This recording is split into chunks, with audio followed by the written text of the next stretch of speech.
Hello everyone. आज का ये जो वीडियो सीबीपीआरओ ने एक लेटर लिखे हैं किसको, आईबीए को के चेयरमैन को। किस बारे में? डीए जो डिस्क्रिमिनेटरी ट्रीटमेंट हो रहा है डीए के मामले में, उसी के ऊपर, डीएनएस रिलीफ के ऊपर ये आईबीए को चेयरमैन को लिखे हैं। क्या लिखे चलिए डिटेल में देखते हैं। CBPRO to chairman IBA on DA discrimination. ये देखिए सीबीपीआरओ का letter dated June 16 2026 address to the Shri C S Sethi the chairman Indian Bank Association Mumbai, उनको लिखे हैं। और सब्जेक्ट है discriminatory treatment in respect of payment of DNS reliefs to bank pensioners.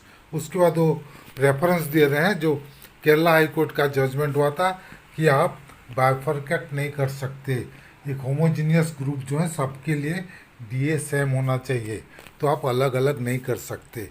उसी को रेफरेंस दिया है। पहले भी ये लेटर लिखे थे, अभी फिर एक बार और बोल रहे हैं।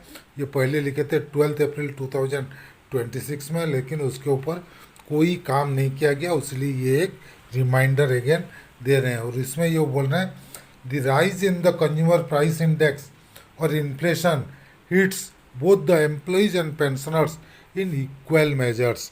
पेंशनर्स को और एम्प्लॉयज़ को जो इन्फ्लेक्शन होता है, इन्फ्लेशन में क्या होता है, इन्फ्लेशन में रेट बढ़ता है, प्राइस इंडेक्स बढ़ जाता है इन्फ्लेशन बढ़ने से, और सब चीज़ का रेट बढ़ता है। तो इन्फ्लेशन में सबको इफेक्ट सेम होता है, एम्प्लॉयज़ को भी जो इफेक्ट होता है पेंशनर्स का भी सेम इफेक्ट होता है। तो इसलिए ये आप डिस्क्रिमिनेशन नहीं करते, ये violation of article 14 of the constitution of India है सर।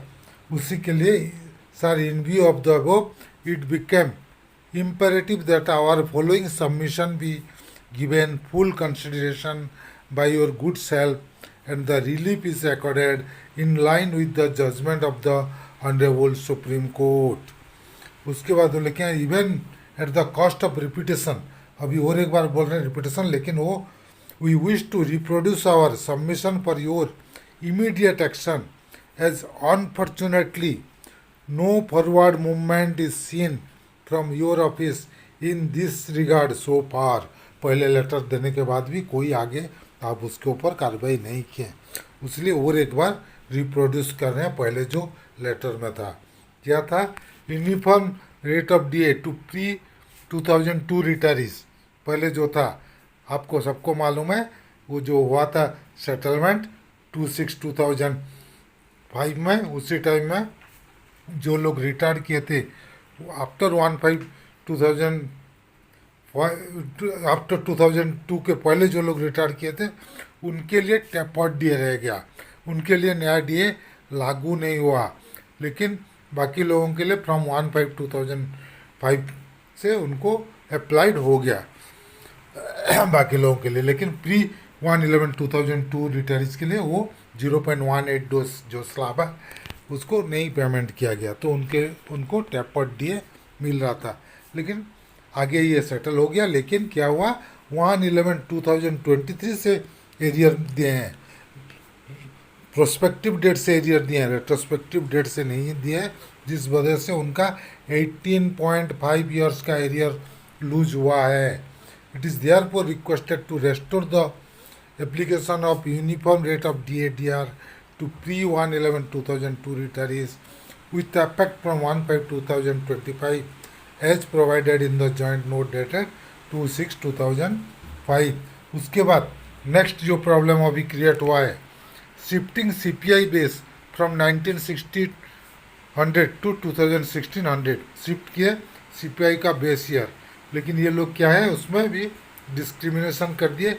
एज नकारा केस के हिसाब से जो भी बेनिफिट मिलता है, एक होमोजीनियस ग्रुप है तो सबके लिए सेम मिलना चाहिए। लेकिन इधर क्या किए, वो उसी में भी डिवाइड कर दिए दो भाग में। अब जो लोग 1/11/2022 के बाद रिटायर किए हैं उनके लिए अलग, और उसके पहले जो रिटायर किए हैं उनके लिए अलग। ये सरासर गलत है। जो लोग रिटायर किए 1/11/2022 के बाद उनके लिए कर दिए 1960 से शिफ्ट करके 2016 कर दिए।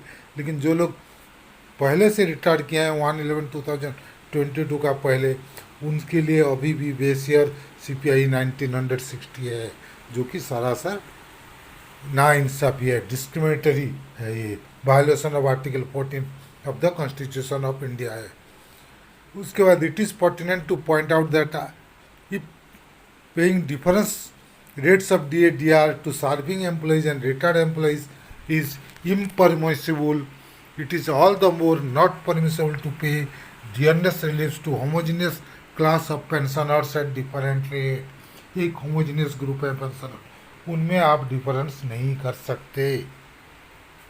कोर्ट का जजमेंट के हिसाब से यही है, तो इसके ऊपर आपको कंसिडर करना पड़ेगा। उसके बाद क्या लिखा है, क्वार्टरली, जैसे कि एम्प्लॉयज़ को दिया जा रहा है क्वार्टरली, कंज्यूमर प्राइस इंडेक्स में जो भी चेंज होता है एवरी क्वार्टर में उसी हिसाब से एडजस्ट किया जाता है, लेकिन पेंशनर्स का एवरी 6 मंथ में होता है, तो उसको भी वो बोल रहे हैं कि पेंशनर्स को भी एवरी क्वार्टर में होना चाहिए। We are very earnestly urge upon your good self not to force the senior citizen of the banking industries again and again to knock the door of judiciary for justice at this stage when many of them are in their advanced age of 75 and 80. We hope IBA will respect the senior citizen litigation policy of the government. तो जो लग रहा है अभी CBPRO preparation में court में जाने के लिए, अगर इसके ऊपर प्रॉब्लम सॉल्व नहीं होता है, मेरे को तो यही लग रहा है। उसके बाद वो उनको रिक्वेस्ट किया है जल्दी से जल्दी हमारा प्रॉब्लम का सॉल्व करने के लिए। We sincerely hope for immediate resolution of the above mention issues and give relief to your elderly paternity. Thanking you with best regards, sincerely yours mister GD Nadap and mister KB Acharya, joint convener CBPRO। एक लेटर लिखे हुए हैं।